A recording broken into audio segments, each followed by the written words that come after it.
Assalamualaikum, this is me Zaira Masood and you are watching Salim Bukhari show. I hope you all are doing well. Exactly वही हो रहा है middle east के अंदर जिसका खदशा था. अमरीकी सदर डोनाल्ड ट्रंप ने ईरान के साथ जंगबंदी मुआहिदा ख़त्म करने का ऐलान कर दिया है और इसके साथ साथ ये भी कहा है कि MOU भी ख़त्म हो चुका है. गुज़श्ता रोज़ भी अमरीका ने ईरान पर तकरीबन 80 मकामात पर हमले किए और जिसके जवाब में ईरान ने भी फिर जवाबी कार्रवाई की और 85 अमरीकी मकामात पर अमरीकी तनसीबात जो है उनको निशाना बनाया गया. ऐसे लग रहा है सारी सिचुएशन से कि we are back to point zero. तो क्या मजीद निगोसिएशंस मजीद मुज़ाकरात नहीं होने जा रहे और मिडल ईस्ट एक दफ़ा फिर जंग के दहाने पर खड़ा है? इस पर सलीम बुखारी साहब का तज्जिया लेंगे. प्रोग्राम के दूसरे हिस्से में हम बात करेंगे. आज GGISPR ने पाकिस्तान की सिक्योरिटी सिचुएशन के ऊपर काफ़ी डिटेल ब्रीफिंग दी है और इसके साथ साथ फील्ड मार्शल ने भी NDU का दौरा करते हुए स्ट्रेटेजिक मामलात पर डिस्कशन किए, तो उसके ऊपर डिटेल बात होगी. And last but not the least, Khyber Pakhtunkhwa assembly का मराती बिल अभी तनकीद की जद में ही था कि एक और इस्तेकाक तरमीमी एक्ट जो है उसको KP असम्बली ने मंजूर किया है जिसको कि फ्रीडम ऑफ एक्सप्रेशन पर कदगन कहा जा रहा है. इन तमाम मामलात पर एक डिटेल डिस्कशन और तज्जिए के लिए बढ़ते हैं सलीम बुखारी साहब की जानिब. अस्सलाम वालेकुम. कैसी हैं आप सायरा? ठीक हैं? मैं बिल्कुल ठीक ठाक हूँ बुखारी साहब. मुझे तो याद आ रहा है वो टाइम कि जब आप गला फाड़ फाड़ कर चीख चीख कर कहते थे कि ट्रंप काबिले एतबार नहीं है, ट्रंप की हुई कोई बात, कोई सिग्नेचर्स बिल्कुल भी ट्रस्टेबल नहीं है, वो किसी भी मोमेंट पर बैक ऑफ कर सकते हैं. तो वही हुआ. आज उन्होंने ऐलान कर दिया कि जंगबंदी मुआहिदा भी खत्म हो गया है, MOU की भी कोई हैसियत नहीं है और आज ईरान पर दोबारा जो है वो हमले करेंगे. जी बुखारी साहब, अमन की उम्मीदें दम तोड़ती दिखाई दे रही हैं. देखिए, वो बाज़ औक़ात इम्तिहानात में ऐसे सवालात आते हैं जिसका निसाब से कोई ताल्लुक़ नहीं होता जी. तो इसने क्या कहा है उसके ऊपर तो मैं बिल्कुल आखिर में बात करूंगा, लेकिन कुछ अपनी मेरी जो ऑब्जर्वेशंस हैं वो मेरे ख्याल से नाज़रीन के साथ शेयर करना बहुत ज़रूरी है. पहली बात तो ये है कि ट्रंप जैसे बदहवास सदर से किसी को ये उम्मीद नहीं थी कि वो मुफाहमती याददाश्त के निकात पर अमल करेगा. इसका इजहार हम अपने प्रोग्राम्स में भी कर चुके हैं, अगर आपको याद हो तो. मेरे ख्याल से नाज़रीन को भी याद होगा. एक बात. दूसरी बात यह है कि वो जो एप्स्टीन फाइल का शिकार शहूनी दहशतगर्द नेतन्याहू की डुगडुगी पर वो तरह से जो नाच रहे हैं ना, वो अब ऑब्वियस होता जा रहा है. पहले साबित करना ज़रा मुश्किल लगता था, अब हर जी शऊर आदमी समझ रहा है कि ये क्या कर रहा है. बिकॉज ना तो ये एक सदर के मनसब के फ़ैसले हैं, ना ये सुपर पावर के एक इतने माइटी प्रेसिडेंट के फ़ैसले हैं, ये एप्स्टीन फाइल के फ़ैसले हैं. मुझे इसमें कोई पहले भी इबाम नहीं था, मुझे अब बिल्कुल कोई इबाम नहीं है. पहली बात तो ये है.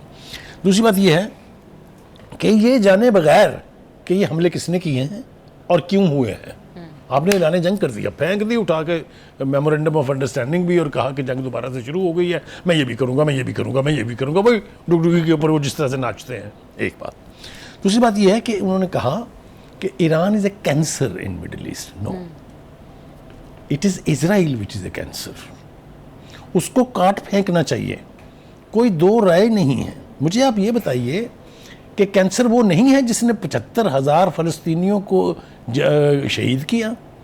क्या कैंसर वो नहीं है जिसने 3 लाख लोगों को अपाहज किया? क्या कैंसर वो नहीं है जिसने गज़ा को कब्रिस्तान बनाया? क्या कैंसर वो नहीं है कि 50 लाख फ़लस्तीनी सब ह्यूमन कंडीशंस में रह रहे हैं? अब मैं सवाल करता हूँ, कहाँ हैं इंसानी हुकूक के ठेकेदार, मामे जिसको कहते हैं? मेरा सवाल है, where is human right commission? Where is European Union? Where is United Nations? Where is Arab League? Where is OIC? Where is Gulf States leadership? बिल्कुल बुखारी साहब, अगर अब MOU कम्प्लीटली खत्म हो चुका है, विच मीन्स कि अमेरिका दोबारा से हमले करेगा ईरान पर, दोबारा जंग का आगाज हो रहा है. मैंने आपसे कहा था कि मैं उस पर आऊँगा, लेकिन आप मुझे पहले ले आएंगे. लीजिए उस पर बात कर लेते हैं. MOU और जंगबंदी ख़त्म करके अगर कोई पछताएगा तो उसका नाम प्रेसिडेंट ट्रंप है. ये मेरी बात आप लिख लें. ये मैं क्यों कह रहा हूँ? इसलिए कह रहा हूँ कि उसकी जो नाजायज़ औलाद है वो उससे ऐसे ऐसे काम करवाएगी कि इसका पॉलिटिकल कैरियर तो जाएगा ही प्रेसिडेंट ट्रंप का, लेकिन कौम इसको किन लफ्ज़ों से याद करेगी और तारीख़ में इसका जो डार्क चैप्टर है कैसे लिखा जाएगा उसका शायद इसको अभी अंदाज़ा नहीं है. देखिए, ईरानियन तो पिछली 5 दहाइयों से ज़्यादा जुल्म व बर्बरियत बर्दाश्त कर रहे हैं. और दूसरी बात यह है कि अब वो उठ खड़े हुए हैं और आखिरी फतह से कम किसी बात पर राज़ी नहीं होंगे. क्यों मैं कह रहा हूँ ये? जब अवाम वार हार्डन्ड हो जाते हैं, जब ये हमले हो रहे हैं ना, लेकिन आपने देखा कि इराक के अंदर जो जनाजे की कैफियत थी वो क्या थी। आपने उससे पहले देखा कि कुम में क्या था। वो जम्मे गफीर जो हैं चैन से सोने नहीं दे रहे, ना नेतन्याहू को ना ट्रंप को। ये है असल बीमारी नई जो उनको लाक हुई है कि हम तो ये रजीम चेंज करने चले थे। झूठा आदमी है कहता है कि हम रजीम चेंज कर चुके। पहले ये नारे लगा रहा था पिछले 2 महीने से कि हम तो रजीम चेंज करना ही नहीं चाहते थे, याद है ना आपको। फिर उन्होंने कहा कि जो रजीम आई है ये डुसाइल है, अब कह रहे हैं ये वारे नहीं खाती हमें। एक अजीबो गरीब किस्म की कैफियत जो है वो उससे दो चार है। चलिए जनाब, हमने तुम्हें बताया था Iran is not Venezuela, Iran is not Greenland. Iranian people know कि किस तरीके से बुज़दिल दुश्मन का सामना किया जाता है, एक बात। दूसरी बात यह है कि ये भी याद रखना चाहिए ट्रंप को कि एक दिन अल्टीमेटली उसकी अफवाज और उसकी वॉर मशीनरी उसी तरह भागेगी यहाँ से जिस तरह वियतनाम से भागी थी, उसी तरह भागेगी जिस तरह इराक से भागी थी, उसी तरह भागेगी जिस तरह कच्छे और चड्डियाँ छोड़ के भागे थे ना ये वियतनाम से, और 7 अरब का असला छोड़ के भागे थे अफगानिस्तान से। ये कोई नई बात नहीं है अमेरिका के लिए। अमेरिका आती है जुतियाँ खाने का। जितनी बड़ी बड़ी वॉर मैंने आपको कई दफ़ा गिनवाई हैं, उन सब में इनकी हालत जो है वो देखने के काबिल है। आगे चलिए। दूसरी बात यह है कि जो बात अब बिल्कुल वाज़ेह है पूरी दुनिया के ऊपर कि जो नेतन्याहू और ट्रंप का जंगी जुनून है, इसको अमेरिका में यानी क्या कहना चाहिए, कोई भी कबूल नहीं कर रहा है। अवाम, हम बार बार बता चुके हैं, वीडियोस दिखानी चाहिए कि 80-80, 90-90 लाख लोग एक दिन में बाहर निकल के ट्रंप की पॉलिसियों से इख्तलाफ करते हुए नारे क्या लगा रहे हैं, नो वॉर नो किंग। ठीक है। उसके बाद आपने देखा कि इसकी अपनी जहां अक्सरियत है उन दोनों हाउसेज में, चाहे वो कांग्रेस है चाहे वो सेनेट है, उसमें उसके खिलाफ करारदाद मंजूर हो चुकी है इसके वॉर के इख्तियारात को रिड्यूस करने के हवाले से। ना तेरी कौम तेरे साथ है, ना तेरी एडमिनिस्ट्रेशन तो पूरी तेरे साथ है, नायब सदर तो तुम्हारी ओनरशिप नहीं ले रहा जो बकवास तुम कर रहे हो। देखा कहीं आपने उसको वेंस को कहा है वो? बिल्कुल ठीक है बुखारी साहब। इसी के साथ प्रोग्राम में शामिल कर लेते हैं एक short break. We will be right back.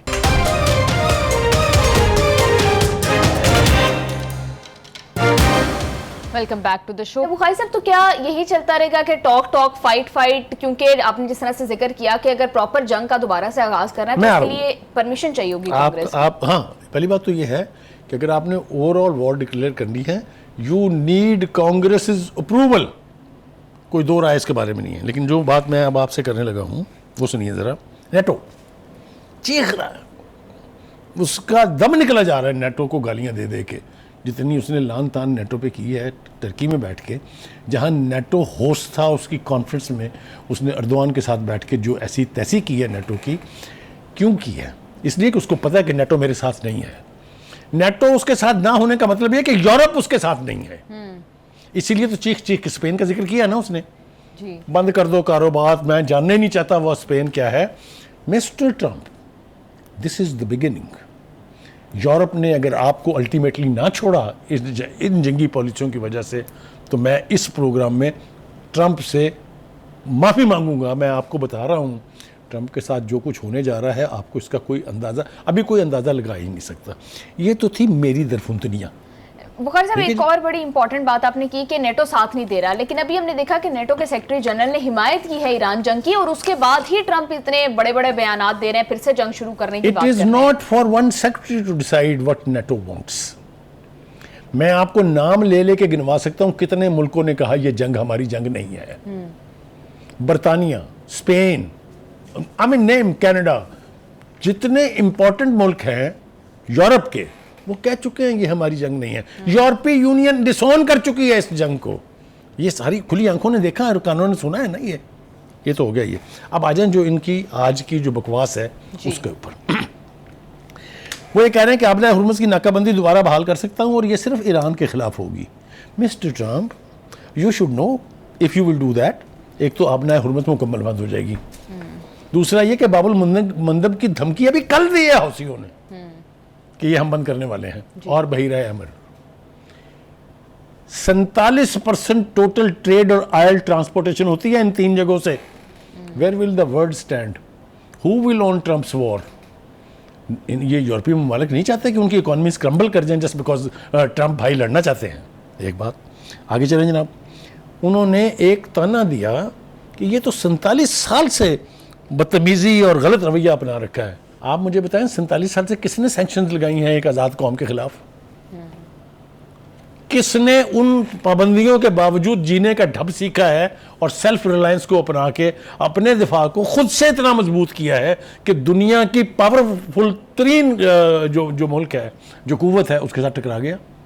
और कोई कह सकता है ये कि ईरान ये वॉर हारा है? बिल्कुल। कोई कह सकता है ये कि ट्रंप ये जंग जीता है? बिल्कुल ठीक है बुखारी साहब, जो डोनाल्ड ट्रंप एक दफ़ा फिर से ये बात कर रहे हैं कि 50,000 शहरियों को ईरान में कत्ल कर दिया गया, और फिर वो बात करें 47 सालों से इनका रवैया जो है वो गैर इंसानी है, और फिर उनको सिक कह रहे हैं, उन्हें क्रूअल कह रहे हैं, तो ये क्या पब्लिक ओपिनियन को अपने हक में शिफ्ट करने ये की एक घटिया इंसान की गुफ्तगू है, या स्टेट्समैन की गुफ्तगू नहीं है, ये वोकैबुलरी नहीं होती स्टेट्समैन की, ये घटिया लोगों की ज़बान है, ये बाजारी ज़बान है।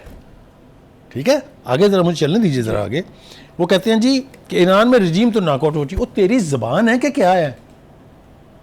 पहले तुमने ये कहा कि हम तो रजीम चेंज करना नहीं चाहते थे, फिर आपने कहा कि हमने तो रजीम उड़ा दी सारी, फिर आपने कहा नहीं हम तो रजीम चेंज करना नहीं चाहते थे, फिर आपने कहा कि ये लोग जो अब आए हैं इनसे तो बात नहीं हो सकती, फिर इसी से बैठ के बात भी की।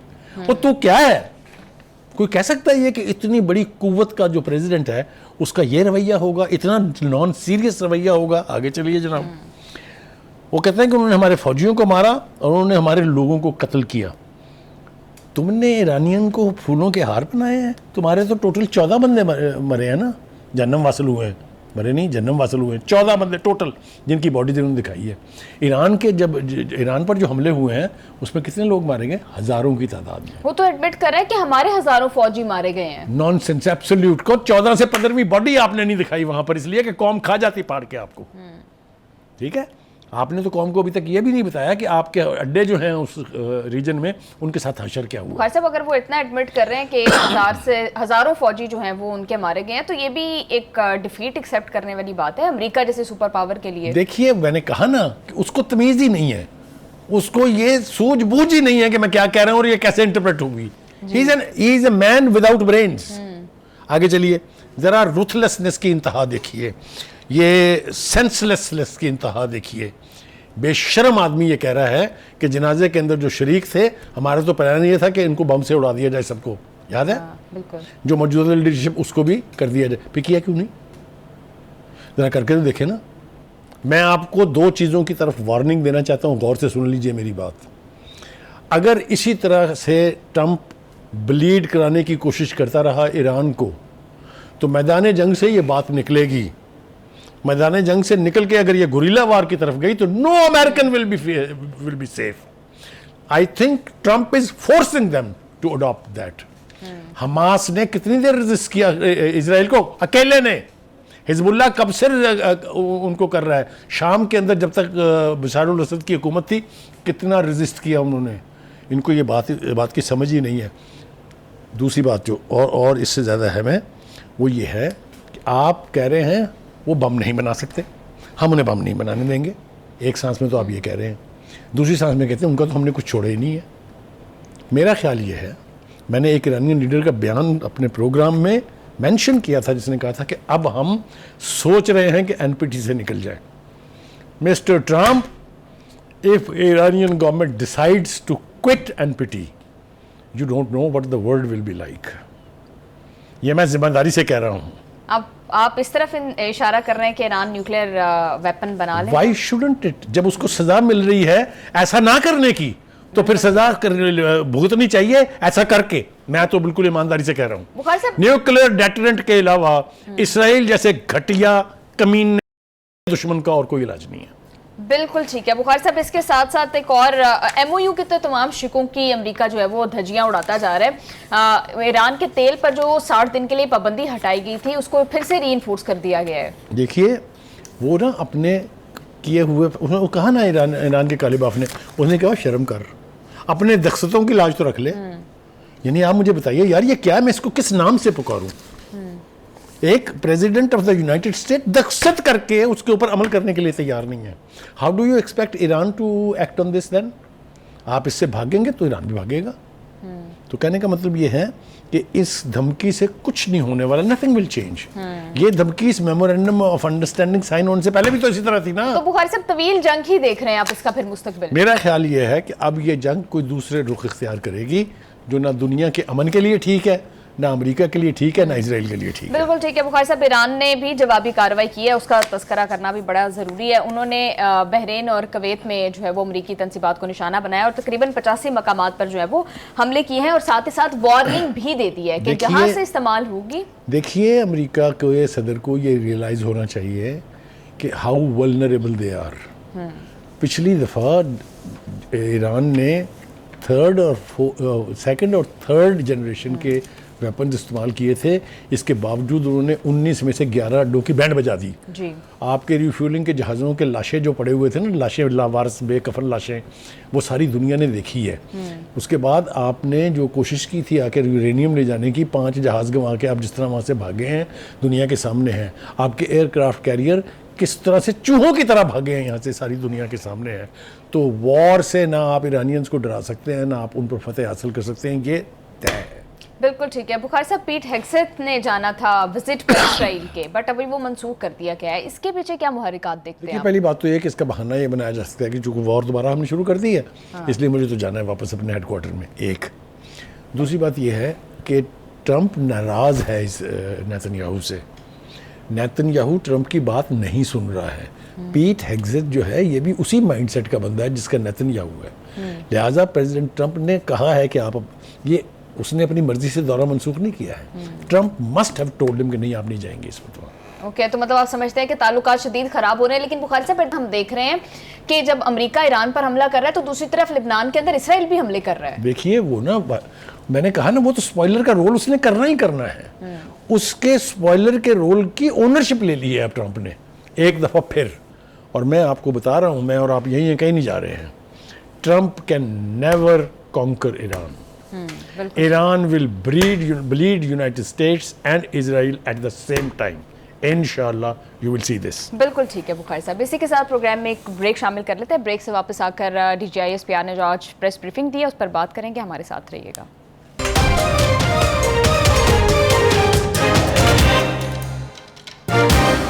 Welcome back to the show. पिछले कुछ दिन के अंदर बलूचिस्तान के अंदर जो 3 दहशतगर्दी के बड़े वाक़यात हुए हैं, उस हवाले से DGISPR ने आज काफ़ी डिटेल प्रेस ब्रीफिंग दी है। उन्होंने क्या कहा है वो ज़रा देखिए। 4 रोज़ में बलूचिस्तान में दहशतगर्दी के 3 बड़े वाक़यात हुए। जब बबराई का जो इलाका है हन्ना उड़क का, वहाँ पे जो फितना अल ख्वारिज के दहशतगर्द हैं, उन्होंने वहाँ की लोकल जो पॉपुलेशन है, अवाम, मासूम अवाम है, उन पे हमला किया। टेररिस्ट बिलोंगिंग टू फितना अल ख्वारिज Indian proxy to flee from that area. तो ये जो 3 मैंने आपको बड़े ऑपरेशंस बताए, इनमें 4 सिविलियन पहले और बाद में पुलिस के हमारे जवान, फौज के जवान, तो टोटल हमारी जो शहादतें हैं वो 42 कीमती जानें इस मुल्क की अल्लाह ताला को उन्होंने अपनी जानें सुपुर्द की हैं, अपने मुल्क का हिफाजत करते हुए। 54 दहशतगर्द जो से हैं जो हमारे पास कंफर्म्ड हैं, डेड बॉडीज़ जो कि जहन्नुम हासिल हुई। वो एनिमी कुव्वतें हिंदुस्तान के साथ, जिनको पाकिस्तान की इज्जत, पाकिस्तान की खुशहाली और स्टेबिलिटी बर्दाश्त नहीं होती। जी बुखारी साहब, सूरत हाल ये है कि 54 दहशतगर्दों के बदले में हम अपनी 42 जानें जो हैं वो गंवा चुके हैं। बुखारी साहब, क्या आपको नहीं लगता कि मामला अब सॉफ्ट मैयर से आगे निकल चुका है और जिस तरह से हमने भारत को मज़ा चकाया उस तरह से अब अफगानिस्तान के साथ भी एग्जैक्टली वही उसी स्ट्रेटजी के साथ डील किया जाना चाहिए? पहली बात तो यह है कि डायमेंशन बदल गई है। पहले वो सिक्योरिटी इदारों को, पुलिस को और लॉ एनफोर्सर्स को टारगेट करते थे। ये जो वाक़यात हैं इसमें उन्होंने अवाम को भी टारगेट किया है। शहरियों को टारगेट करके उन्होंने अवाम नास में अगर कोई हमदर्दी के जज्बात थे उनको भी ख़त्म कर दिया। और अब वहाँ की अवाम लॉ एनफोर्सर्स के साथ, सिक्योरिटी एजेंसी के साथ, सिक्योरिटी इदारों के साथ खड़ी होंगी, बराबर शरीक होंगी। ये वो बात है जो वहाँ सरफराज भुगटी कहते थे। सरफराज भुगटी को मैं सलाम पेश करता हूँ जिसने कहा ये जंग बलोचों की जंग नहीं है। ये जंग और ये जो लोग इस्तेमाल हो रहे हैं, ये बाहर के वो कुव्वतें हैं जो पाकिस्तान को पनपता नहीं देखना चाहती, उनके टूल बने हुए हैं। सबसे पहले हिंदुस्तान ने, जो अजीत डोवल ने सेल कायम किया, उसका टारगेट सी पैक था। Destroy CPEC was their motto. वो जो उनका बंदा पकड़ा गया था, जो आज तक हमारे पास है, नेवी का अफसर, सर्विंग नेवी का अफसर, आपको याद है ना? बिल्कुल।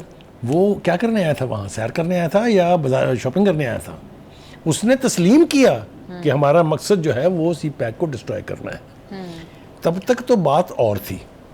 अब मेरे ख्याल से हालात चेंज हो गए। इससे पहले कि हम इसकी बात को आगे लेके चलें, आज हमारे जो फील्ड मार्शल हैं वो दोबारा बोल पड़े। उनका मैं एक कोट नहीं कई कोट उस तकरीर के सुनाता रहता हूँ जो उन्होंने कन्वेंशन सेंटर में की थी जी। उसी के ऊपर अमल पैरा है पूरी की पूरी हमारी कौम भी और पूरे हमारे लॉ एनफोर्सर भी। आज वो ये फरमाते हैं कि दुश्मन इंटेलिजेंस एजेंसियों की पाकिस्तान को गैर मुस्तहकम करने की कोशिशों से हम मुकम्मल तौर पर आगाह हैं। So this target is not for the support of the Baluchi people. They want to destroy Pakistan, they want to damage Pakistan. एक बात फिर वो ये कहते हैं कि दुश्मन एजेंसियों के ज़ेर सरपरस्ती काम करने वाले प्रॉक्सी नेटवर्क्स पाकिस्तान के अमन और मुआशी तरक्की के दुश्मन हैं। बिल्कुल। कौम सरहद पार से होने वाली दहशतगर्दी को रियासत पूरी कुव्वत के साथ कुचल देगी। अब मैं इस बयान को मैं बड़ी तफसील से वो बोले हैं, इसको ज़रा मुख्तर करता हूँ इसलिए कि वक्त की थोड़ी पाबंदी है। मुझे यूँ लगता है कि अब अफ़गानिस्तान के ख़िलाफ़ मेजर ऑपरेशंस होने वाले हैं। ये मेरी बात आप याद रखिएगा, हम बैठ के इसके ऊपर बात भी कर रहे होंगे क्योंकि ये इशारे होते हैं ना। मतलब field marshal is not Trump जो जिसके मुंह जो आएगा वो कह देगा। Field marshal is that what he says he means every word of it. DGISPR ने भी यही कहा कि चुन चुन कर मारेंगे। बुखारी साहब, एक और बहुत इंपॉर्टेंट मैटर कि कमेटी बना दी गई है इन दहशतगर्द वाकयात की तहकीकात के लिए कि हमारे पार्ट पर कहाँ कहाँ सिक्योरिटी लूप होल्स रहे। तो आपको क्या लगता है कि ये कितना अहम है इस सारी सिचुएशन के? वेरी इंपॉर्टेंट, इसलिए कि आपको याद होगा माजी में सहूलतकारी के इल्ज़ाम तो लगते रहे हैं ना, पॉलिटिकल पार्टियों पर भी लगते रहे हैं और हुकूमत पर भी लगते रहे हैं। आपको याद है, याद दिलाता हूँ आपको तो आप बुरा मान जाती हैं। आपको किसने कहा था ये कि यहाँ पर तालिबान के हर शहर में दफ्तर होने चाहिए? किसने कहा था 40,000 अफगान जंगजू जो है वो हम ला के यहाँ बसाएंगे? और बसाए भी, आज तक भुगत रहे हैं ना वो। तो जब इस तरह की सहूलतकारी होगी तो फिर हमारी बगलों के बीच में से दुश्मनी निकलेंगे ना। बिल्कुल ठीक। तो मेरे ख्याल से अब इसके ऊपर जीरो टॉलरेंस होने जा रही है। Definitely, absolutely. मैं बता रहा हूँ आपसे कि अब ये तवक्को रखना कि किसी को कोई रियायत मिलेगी, कहीं को थोड़ा सा हाथ हल्का रहेगा। बिल्कुल ठीक है बुखारी साहब, आप बिल्कुल ठीक कह रहे हैं। इसके साथ आयरन हैंडेडली ही डील किया जाना चाहिए क्योंकि इन सहूलतकारी का जो खमियाजा है वो हमारी सिक्योरिटी फोर्सेस भुगत रही हैं। इसी के साथ प्रोग्राम में एक ब्रेक शामिल कर लेते हैं। ब्रेक से वापस आकर KP असम्बली में क्या कुछ हो रहा है उसके ऊपर ज़रा तफसील से बात करेंगे। साथ रहिएगा।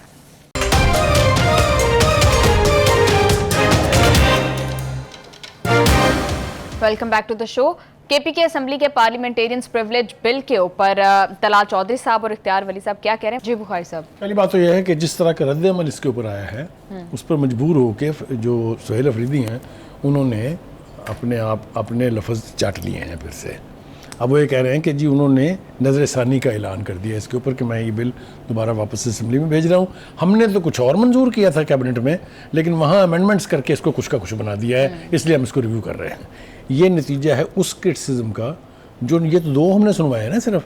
जिसने भी ये सुना है इस तरह का प्रिविलेजेस और इस तरह की मराआत ना किसी दूसरी सूबाई असम्बली में है, ना नेशनल असम्बली में है, ना सेनेट में है।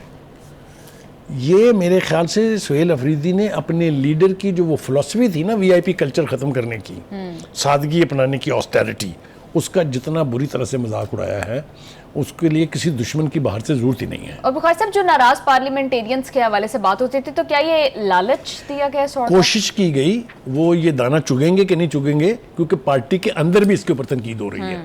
पार्टी के जितने कार्डर्स हैं किसी भी तरफ से सिवाय उन लोगों के जो मुस्तफीद होंगे और कहीं से इसको पजीराई हासिल नहीं हुई है। बिल्कुल बुखारी साहब, इसके साथ साथ एक इस्तेहकाक तरमीमी एक्ट जो है उसको भी मंजूर कर लिया KP असम्बली ने। तो वो भी मीडिया की ऐसी तैसी करने के लिए है ताकि कोई भी नेगेटिव बात जो इनकी हरकत हैं वो अवामुन नास तक ना पहुंचे।